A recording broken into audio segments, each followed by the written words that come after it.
பிரியமானவர்களே, உங்கள் அனைவருக்கும் என்னுடைய கிறிஸ்துமஸ் பெருவிழா நல்வாழ்த்துக்களை தெரிவித்துக் கொள்கின்றேன்.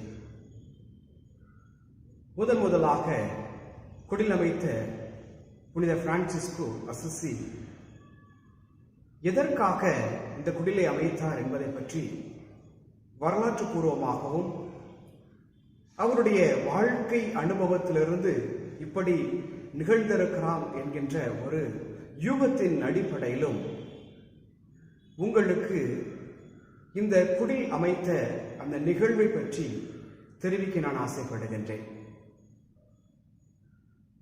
கிபி 1219 இறுதி பகுதியில் புனித அசிசி பிரான்சிஸ் ஆண்டவரையுடைய நற்செய்தி அறிவிக்க வேண்டும் என்பதற்காக குறிப்பாக பல்வேறு விதமான போர்களுக்கும் குழப்பங்களுக்கும் ஏராளமான உயிர் சேதங்களுக்கு மத்தியில்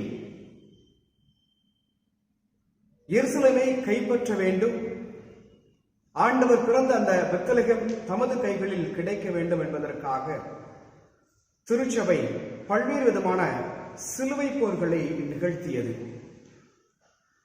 இந்த சிலுவை போரில் 5ஆம் சிலுவை போராக இருந்த தொடங்கப்பட்ட கிபி 1217 கிபி 1221 வரை நடந்த இந்த 5ஆம் சிலுவை போரில் புனித அசிசி பிரான்சிஸும் பங்கேற்கின்றார்.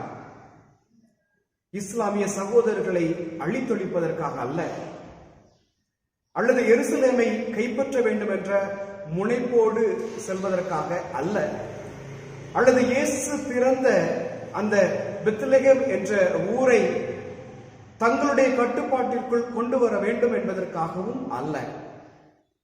மாறாக போர்களுக்கு மத்தியில், மனித அழிவுகளுக்கு மத்தியில் ஆண்டவர் கொணர்ந்த அந்த சமாதானத்தை எல்லா மக்களுக்கும், எல்லா சமயத்தவருக்கும், எல்லா அரசுகளுக்கும் சென்று சேர்க்க வேண்டும் என்பதற்காக சிலுவை போரோடு கூடிய அந்த போர் வீரர்களோடு சிலுவை போரை தலைமை தாங்கி நடத்திய அரசர்களோடும், அதிலும் குறிப்பாக பெலோஜியஸ் என்று அழைக்கப்படுகின்ற கர்தினால் தான் இந்த சிலுவை போரினுடைய வழிகாட்டியாக இருந்தார். எனவே அவருடைய அனுமதியின் பேரில் எகிப்திய நாட்டினுடைய அன்றைய தலைநகராக இருந்த தாமியத்தாவை சென்று சேர்கின்றார். எதற்காக என்று பார்க்கின்ற பொழுது அங்க இருக்கின்ற மலிக் அல் கமில் அப்படிங்கிற சுல்தானை சந்தித்து சமாதான பேச்சுவார்த்தை நடத்துவதற்காக செல்கின்றார். எனவே உலகத்திலேயே வேற்று சமயத்தவரை அங்கீகரித்து சமாதான பேச்சுவார்த்தை நடத்திய முதல் நபர் இந்த பிரான்சிஸ்கோ அசிசி. அது மட்டும் காரணம் அல்ல, எப்பாடுபட்டேனும் அந்த சுல்தானை கிறிஸ்துவ மதத்திற்கு அவர் இழுத்து வர வேண்டும், கிறிஸ்தவராக மாற்ற வேண்டும் என்ற முனைப்போடும் அந்த சுல்தானை சந்திக்க செல்கின்றார். மூன்றாவதாக, இந்த சிலுவை போரில் இத்தகைய லட்சமான மனித உயிர்கள் ஆண்டவருடைய பெயரால், கிறிஸ்துவனுடைய பெயரால், கிறிஸ்து பிறப்பு விழா நற்செய்தியாக இத்தனை உயிர்களை பலிகட ஆக்க வேண்டுமா என்ற ஒரு கேள்வி அதிகமாக பிரான்சிஸ்கோ அசிசிக்கு இருந்தது. எனவேதான் சமாதான பேச்சுவார்த்தைக்காக சொல்லுகின்றார். எல்லா சமயத்தவரும், எல்லா மக்களும் சமாதானத்தின் மக்களாக இருக்க வேண்டும் என்ற முனைப்போடு இந்த அசிசி பிரான்சிஸ் செல்லுகின்றார். இந்த அடிப்படையில் தான் அவருக்குள் ஒரு கேள்வி உதயமாகிறது. ஆண்டவருடைய இந்த பிறப்பு, ஆண்டவருடைய வருகை எதற்காக என்று அவர் விவிலிய பூர்வமாக சிந்திக்கின்ற பொழுது 2 முக்கிய நிகழ்வுகளை அவருடைய பிறப்பு செய்தியானது நமக்கு முன்னிலைப்படுத்துகிறது. முதலாவதாக, உங்களுக்கு ஒரு மகிழ்ச்சியூட்டும் நற்செய்தியை இந்த பிறப்பு செய்தி கொடுக்கிறது என வானதூதர்கள் இடையருக்கு அறிவித்த அந்த மகிழ்ச்சி இந்த சிலுவை போரில் இருக்கிறதா என்று ஒரு கேள்வியை முன்வைக்கின்றார். இரண்டாவதாக, உலகில் அவருக்கு உகந்தோருக்கு அமைதி உரித்தாகுக என்ற இந்த வாழ்த்தொழி இந்த கிறிஸ்துமஸ் பெருவிழாவில் முக்கிய அங்கம் வகிக்கின்றது. ஆண்டவருடைய இந்த உலகத்தில் பிறந்ததற்கான மைய வாழ்வாக இந்த உலகத்தில் அவருக்கு உகந்தோருக்கு அமைதி உரித்தாக வேண்டும். இந்த அமைதி சிலுவை போருக்கு சென்ற இந்த கிறிஸ்தவ மக்களிடத்தில் இருக்கின்றதா, அல்லது திருச்சபையில் இருக்கின்றதா, அல்லது இந்த போர் நிகழ்த்தப்பட்ட அந்த இஸ்லாம் சகோதரர்களிடத்தில் இருக்கிறதா என்ற ஒரு கேள்வி முன்வைத்து அலசி ஆராய்ந்து அதற்கான விடையைத்தான் இந்த கிறிஸ்துமஸ் பெருவிழா, இந்த கிறிஸ்துமஸ் குடில் அமைத்தல் என்கின்ற அந்த நிகழ்வு நமக்கு ஒரு முன்னோட்டமாக முதலாக ஏன் இந்த பிரான்சிஸ்கோ அசிசி இந்த குடிலை அமைத்தார் என்பதற்கு பல்வேறு விதமான காரணங்கள் இருக்கின்றன. அதில் முதன்மையான காரணமாக இந்த சிலுவை போர் நிகழ்வுகளும் சிலுவை போர் அழிவுகளும் திருச்சபையினுடைய தவறான முன்னெடுப்புகளும் தான் காரணமாக இருந்தது.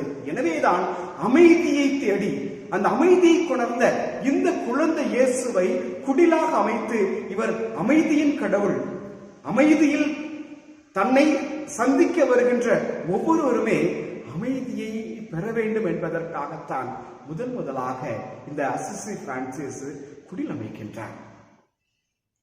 இரண்டாவது நிகழ்வாக நாம் பார்க்கின்ற பொழுது அசிசி பிரான்சிஸ் இந்த ஈராண்டுகளில் 1219 1220 வரை உள்ள இந்த ஈராண்டுகளில் எகிப்திற்கு மட்டும் அவர் செல்லவில்லை, எருசலேமுக்கும் அவர் சென்றிருக்க வேண்டும். அந்த எருசலேமிலே கிறிஸ்து பிறந்த அந்த பெத்லகேமுக்கு சென்றிருக்க வேண்டும். அங்கு கிறிஸ்து பிறந்த அந்த இடத்திலே நிரந்தரமான ஒரு குடில் அமைக்கப்பட்டிருந்தது. அந்த குடிலை இவர் அதிகமாக பார்த்து ஆச்சரியப்பட்டு வியந்து அந்த குடிலை நாமும் எடுத்து வர வேண்டும் என அவர் கிரேச்சோவுக்கு முதலாக குடில் அமைக்கப்பட்ட இடமாகிய இத்தாலி நாட்டில் இருக்கின்ற கிரேச்சோ என்கின்ற மலை பகுதியில் அதே மாதிரியை பின்பற்றி ஒரு குடில் அமைத்திருக்கலாம் என்று புனித அசிசி பிரான்சிஸை பற்றி ஆராய்ச்சி செய்பவர்கள் இது ஒரு யூகத்தின் அடிப்படையில் இதை தெரிவிக்கின்றார்கள். இது இரண்டாவது காரணமாக இருக்கின்றது. மூன்றாவதாக நாம் பார்க்கின்ற பொழுது கிபி 1217 1221 வரை நடந்த இந்த 5ஆம் சிலுவை போரிலே இந்த எகிப்தை ஆண்ட மலிக் அல் கமல் என்கின்ற இந்த சுல்தான் அமைதி பேச்சுவார்த்தைக்காக திருச்சபையோடு அமைதியை ஏற்படுத்துவதற்காக அல்லது போரிலே அமைதியை கொணர்வதற்காக அமைதி பேச்சுவார்த்தைக்காக தூது விடுக்கின்றார். ஆனால் இந்த சிலுவை போரை வழிநடத்திய பெலோச்சியஸ் என்கின்ற இந்த கர்தினால் பிடிவாதமாக எங்களுக்கு எருசலேம் வேண்டும், எங்களுக்கு பெத்லகேம் வேண்டும், எங்களுக்கு கல்வாரி மலை வேண்டும், நாங்கள் கிறிஸ்துமஸ் காலங்களிலே நாங்கள் பெத்லகேமிலே சென்று அந்த ஆண்டவர் இயேசு கிறிஸ்துவை நாங்கள் தொழ வேண்டும், சுதந்திரமாக ரோம கத்தோலிக்க திருச்சபை மக்கள் சென்று தொழ வேண்டும், அதற்கு எங்களுக்கு பெத்லகேம் வேண்டும், நாங்கள் இந்த ஈஸ்டர் காலங்களிலே கல்வாரி மலைக்கு சென்று உயிர்த்த ஆண்டவருடைய பிரசன்னத்தையும் அருளையும் நாங்கள் பெற வேண்டும் என்பதற்காக இந்த மண்ணை நாங்கள் பெற்றே தீருவோம், எனவே எங்களுக்கு அமைதி பேச்சுவார்த்தை வேண்டாம், போரால் மட்டுமே நாங்கள் வெற்றி கொள்ள முடியும் என்று முன்னெடுத்து ஒரு தவறான முன்னெடுப்பின் காரணமாக கிபி 1221 அந்த நைல் நதியினுடைய வேகத்தினாலும் அங்கு ஏற்பட்ட தண்ணீர் வெள்ளத்தினாலும் லட்சமான கிறிஸ்தவர்கள் இந்த சிலுவை போரிலே செத்து மடிகிறார்கள். மிகப்பெரிய தோல்வியை இந்த போரானது சந்திக்கிறது. அதற்கு இந்த கர்தினால் பெல்லோச்சியஸினுடைய தவறான முடிவும் ஒரு காரணமாக இருக்கிறது. எனவேதான் இதையெல்லாம் கண்ட, இதையெல்லாம் பார்த்த இந்த அசிசி பிரான்சிஸ் அமைதியை விரும்பிய, ஆண்டவருடைய வழியில் அமைதியை விரும்பிய இந்த அசிசி பிரான்சிஸ் எருசலேமுக்கு சென்று பெத்லகேமுக்கு சென்றுதான் குழந்தை இயேசுவை தரிசிக்க வேண்டுமா? அங்கு மட்டும்தான் இயேசு பிறந்திருக்கிறாரா? அதற்காக மட்டும்தான் இந்த குழந்தை இயேசுவை நாம் சென்று பார்த்து அவரோடு அவருடைய ஆசீர்வாதத்தை பெற வேண்டுமா? எங்கெங்கெல்லாம் குடில் அமைக்கின்றோமோ அங்கெல்லாம் பெத்லகேமாக இருக்க வேண்டும். எங்கெங்கெல்லாம் குடில் இருக்கிறதோ, எங்கெல்லாம் குழந்தை இயேசுவை வைத்திருக்கிறார்களோ அது எல்லாமே பெத்லகேமாக இருக்க வேண்டும். அது பெத்லகேம் குடிலாக இருக்க வேண்டும் என்பதற்காகத்தான் இந்த அசிசி பிரான்சிஸ் முதலாக இத்தாலி நகரத்தில் இருக்கின்ற கிரேச்சோ என்கின்ற மலைப்பகுதியில் குடில் அமைக்கின்றார். எனவே யாருடைய வீடுகளில் எல்லாம் குடில் இருக்கின்றதோ, எந்தெந்த கோயில்களில் எல்லாம் குடில் இருக்கின்றதோ அந்த கோயில்கள் எல்லாம், அந்த குடில்கள் எல்லாம் பெத்லகேம் குடில்களாக இருக்கின்றன. இயேசு பெத்லகேமில் மட்டும் பிறக்கவில்லை, மாறாக எங்கெல்லாம் குடில் வைத்து குழந்தை இயேசுனுடைய திருவுருவத்தை நாம் வைத்திருக்கின்றோமோ அங்கெல்லாம் இயேசு பிறக்கின்றார். அங்கெல்லாம் அமைதி பிறக்கின்றது, அங்கெல்லாம் ஆசீர்வாதம் நமக்கு நிரம்ப கிடைக்கின்றது என்பதனுடைய அடையாளமாகத்தான் இந்த கிரேச்சோவிலே முதலாக இந்த அசிசி பிரான்சிஸ் குடிலை அமைக்கின்றார்.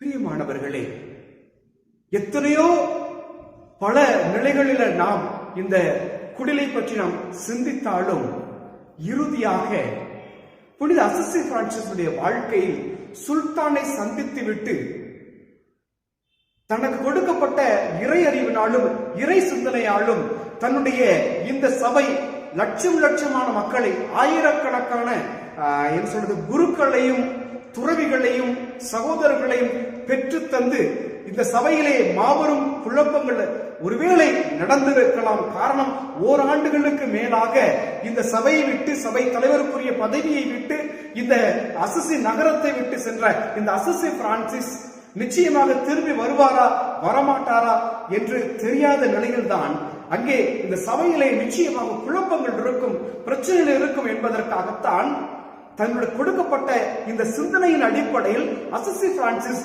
நேரடியாக அவர் அசிசிக்கு செல்லவில்லை, மாறாக உரோமைக்கு செல்லுகின்றார். சுல்தானை சந்தித்து விட்டு அது வெற்றியோ தோல்வியோ அது இரண்டாம் பட்சம். ஆனால் அவர் பிற சமய மக்களோடு சந்திக்க சென்றார், உறவை வளர்த்தார், அமைதியை கொடுத்தார். அந்த அமைதியில் அவர் வெற்றியும் கண்டார். அந்த அடிப்படையில் அந்த அமைதியான நிலையோடு இங்கே உரோமைக்கு வருகிறார். உரோமைக்கு வந்து போப்பாண்டவரை சந்தித்து எம்முடைய சபைக்கு என ஒரு கர்தினால் வேணும், கார்டினல் புரொடெக்டர் என்று சொல்வார்கள், சபை பாதுகாவலர் கர்தினால் ஒருவர் எங்களுக்கு நியமித்து தாருங்கள் என்று விண்ணப்பித்த இந்த அசிசி பிரான்சிஸ் அசிசிக்கு திரும்பி வருகின்ற பொழுது அவர் நினைத்தது போலவே ஏராளமான சபையிலே ஏராளமான குழப்பங்கள், ஏராளமான பிரச்சனைகள், சகோதரர்கள் ஒருவருக்கு ஒருவர் அடித்துக் கொள்ளுகிறார்கள்.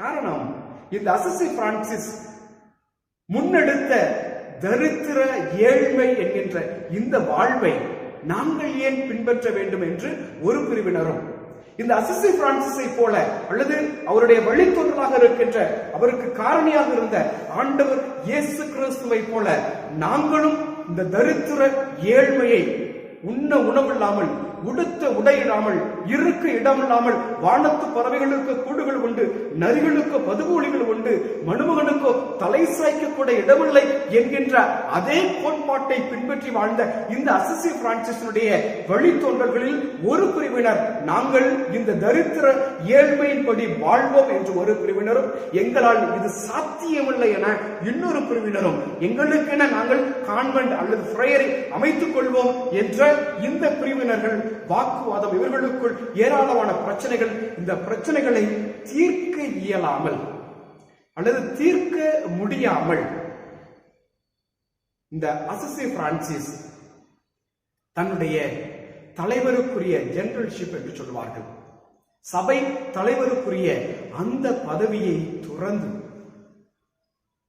எனக்கு வேண்டாம் அப்படின்னு சொல்லிட்டு அந்த போர்ச்சியங்குலா என்கின்ற அந்த சபை தொடங்கப்பட்ட, தாயினுடைய மடியில் சபை தொடங்கப்பட்ட அந்த போர்ச்சியங்குலா என்கின்ற அந்த இடத்திலிருந்து அவர் இடம்பெயர்ந்து வெளியேறுகிறார்.